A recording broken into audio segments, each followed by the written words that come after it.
दोस्तों, स्वागत है आपका एम्पलीफायर टेक्निक में। आज हम समझेंगे एम्पलीफायर में क्लिप क्यों आता है। तो इसके 3-4 कारण होते हैं जिसकी वजह से एम्पलीफायर में क्लिप आता है। जैसे कि अब ये एक एम्पलीफायर है, इसके इनपुट में हमने कुछ सिग्नल इन किया और यहाँ से एम्पलीफाई होके स्पीकर से आउट हो जाता है। तो इसके इनपुट में हमने कम सिग्नल देंगे तो ये कम एम्पलीफाई करेगा, थोड़ा ज़्यादा दे देंगे तो ज़्यादा एम्पलीफाई करेगा, और अगर और भी ज़्यादा इनपुट कर देंगे तो ये ओवर आउट करेगा। मतलब जितनी इसकी कैपेसिटी है एम्पलीफायर की उससे ज़्यादा एम्पलीफायर करेगा। तो एम्पलीफाई ओवर होने की वजह से उसकी जो एम्पलीफायर की ताकत है उससे ज़्यादा एम्पलीफाई होने की वजह से वो जो फ्रिक्वेंसी है, ऑडियो फ्रिक्वेंसी, वो उससे ज़्यादा बनेगी। तो उससे नुकसान ये होगा कि जो एम्पलीफायर किया हुआ सिग्नल है वो ओवर हो जाएगा और यहाँ पर आकर ये डीसी वोल्टेज बन जाएगी। डीसी वोल्टेज बनने की तो फिर स्पीकर में भी कुछ मिक्स होकर डीसी पहुंचेगी, जिसकी वजह से स्पीकर भी ख़राब हो सकता है और क्लिप भी आएगा। तो इसका क्लिप पे ध्यान रखना पड़ता है, क्योंकि अगर आप इन ज़्यादा कर देंगे तो भी क्लिपिंग आएगी। तो हिसाब से इनपुट करना पड़ेगा। तो वॉल्यूम थोड़ा सा कम कर देंगे तो सिग्नल कम हो जाएगा तो ये जो यहाँ पे जो डीसी वोल्टेज बनने लग गई है ये नहीं बनेगी, ये इसके अंदर अंदर रहेगा और स्पीकर से आवाज़ ठीक आएगी। तो क्लिप आने का कारण ये है कि अगर आप इनपुट ज़्यादा करेंगे, जितनी उसकी इनपुट की कैपेसिटी है, मान लो 1 वोल्ट 1 वोल्ट इनपुट लेता है, अब आप इसको कर देंगे ज़्यादा इनपुट, तो ज़्यादा इनपुट करेंगे तो ये उसी हिसाब से एम्पलीफाई करेगा, कम इन करेंगे तो कम एम्पलीफाई करेगा,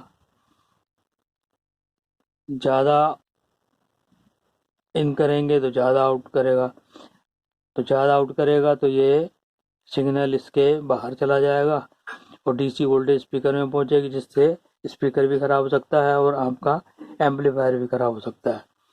तो इसके बचाव के लिए इसके इनपुट की का ध्यान रखना पड़ेगा। इनपुट कम दें और अगर ज़्यादा हो जाए तो वॉल्यूम को थोड़ा सा कम कर दें, तो ये क्लिपिंग की प्रॉब्लम ख़त्म हो जाती है।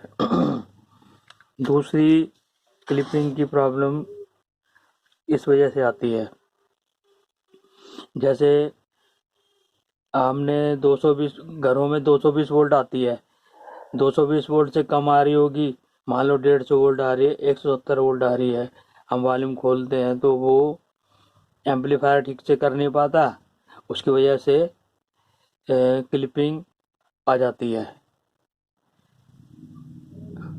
क्लिपिंग के लिए एक और है, जैसे कि ये इसका ट्रांसफार्मर है, ट्रांसफार्मर पे डायोड लगे हुए हैं, यहाँ पे एक फिल्टर कंडेंसर लगा हुआ है। मान लो एक एम्पलीफायर 100 वोल्ट पे चलता है, 100 वोल्ट डीसी पे उसका एम्पलीफायर काम करता है। अगर ये फिल्टर कंडेंसर इसका कमज़ोर होगा, ठीक से फिल्ट्रेशन नहीं कर रहेगा, तो जैसे ही हम वॉल्यूम खोलेंगे तो ये 100 वोल्ट की जगह यहाँ पे रह जाएगी लोड पे 50 वोल्ट। जब 50 वोल्ट रह जाएगी तो एम्पलीफायर को पूरी वोल्टेज नहीं मिलेगी, जब पूरी वोल्टेज नहीं मिलेगी तो क्लिपिंग आएगी। तो इसलिए एम्पलीफायर में हमेशा फ़िल्टर कंडेंसर अच्छी क्वालिटी के लगाने पड़ते हैं, बढ़िया वाले लगने चाहिए। अगर इसकी में प्रॉब्लम होगी, ये ख़राब होगा या कोई दिक्कत आएगी तो भी इसकी वजह से क्लिपिंग आ सकती है। तो इन चीज़ों का ध्यान रखना पड़ेगा। एक कारण और होता है, वो मैं आपको भी बता देता हूँ। जैसे ये एम्पलीफायर है, ठीक है, ये 4 ओम को सपोर्ट करता है, मतलब 4 ओम का स्पीकर लगा सकते हैं इस पे, ठीक है। अगर हमने 8 ओम के 2 लगा दिए पैरेलल में, तो 8 ओम पैरेलल में लगाएंगे तो 4 ओम बन जाएगा। तो 4 ओम के स्पीकर हम इस पे 8 ओम के जो है उसको 4 ओम बना के इस पे लगा देंगे तो एम्पलीफायर को कोई दिक्कत नहीं आएगी। लेकिन 8 ओम के हम 4 स्पीकर को पैरेलल में लगा देंगे तो वो 2 ओम बन जाएगा। 2 ओम बन जाएगा तो 2 ओम के स्पीकर हम इस पे लगाएंगे तो एम्पलीफायर को दिक्कत होगी, उसका ओवरलोडिंग की वजह से क्लिपिंग आ जाएगी। तो ओवरलोडिंग का भी ध्यान रखना पड़ेगा। अगर ओवरलोडिंग ठीक से मतलब हिसाब से बनाएंगे तो एम्पलीफायर क्लिप नहीं करेगा। तो इन चीज़ों का ध्यान रखना पड़ेगा। और एक क्लिपिंग आने का कारण ये होता है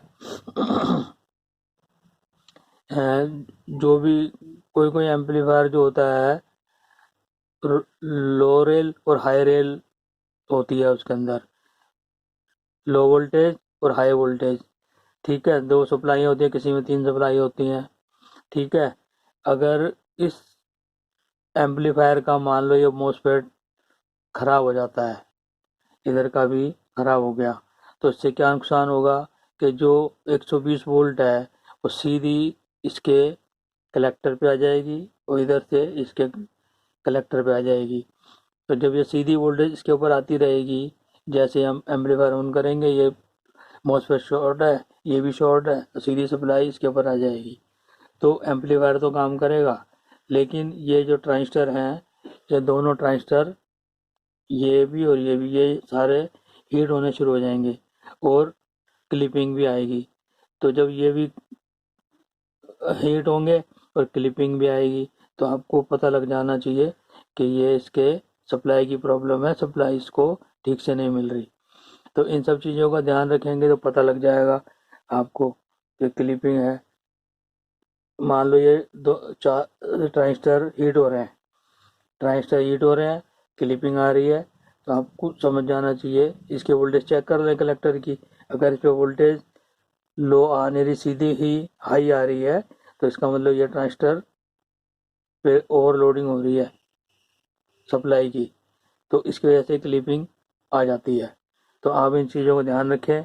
और मैं समझता हूँ कि आपको बहुत कुछ इससे पता लग गया होगा जो मैंने समझाया है क्लिपिंग के बारे में। तो आज की वीडियो इतनी ही, मिलते हैं फिर अगली वीडियो में। अगर मेरे द्वारा बनाई हुई वीडियो आपको पसंद आ रही है तो आप इसको सब्सक्राइब करें, आगे बढ़ाएं और कुछ पूछना हो तो कमेंट करें। तो मिलते हैं अगली वीडियो में, तब तक के लिए नमस्कार।